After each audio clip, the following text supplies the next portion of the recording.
आम्ही सगळे लोक निवडणुकीच्या राजकारणापासून अलिप्त राहणारे या अर्थानं अराजकीय लोक आहोत. पण ज्यावेळेस आम्ही काही सामाजिक भूमिका मांडतो, सामाजिक क्षेत्रामध्ये काम करतो, तर प्रत्येक सामाजिक काम हे शेवटी पॉलिटिकल काम असतं. एक विशिष्ट विचारधारेचं समर्थन, ही विचारधारा मान्य नाही त्याला विरोध करणं हा त्याचा अविभाज्य भाग आहे.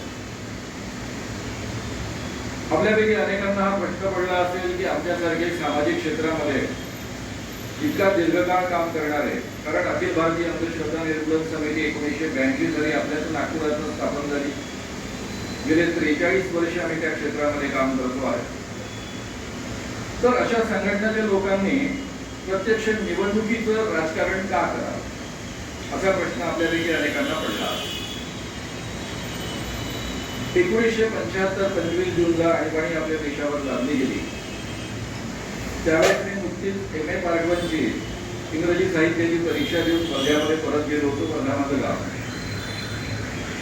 26 जूनला त्याला विरोध करणारे पोस्टर्स लावले आणि पुढे 10 महिने जेलमध्ये राहावं लागलं. जेलमध्ये सुटल्यानंतर 7-8 महिने इमर्जन्सी मधलं वातावरण बाहेर काय होतं तेही पाहायला मिळालं.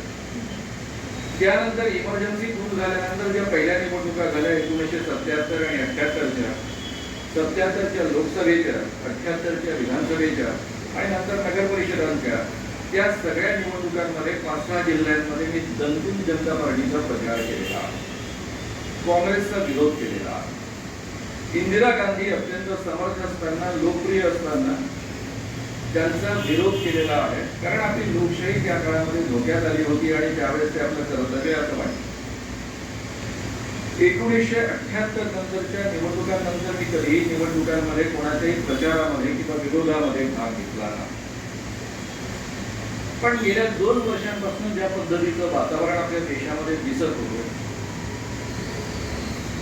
या देशाची राज्यघटना 4 मूल्यांवर आधारित असणारी, भारताच्या इतिहासामध्ये पहिल्यांदा या पद्धतीनं भारतीय माणसांना हा अधिकार मिळाला होता, माणूस म्हणून अधिकार मिळाला होता, समता, स्वातंत्र्य, बंधुता आणि न्याय.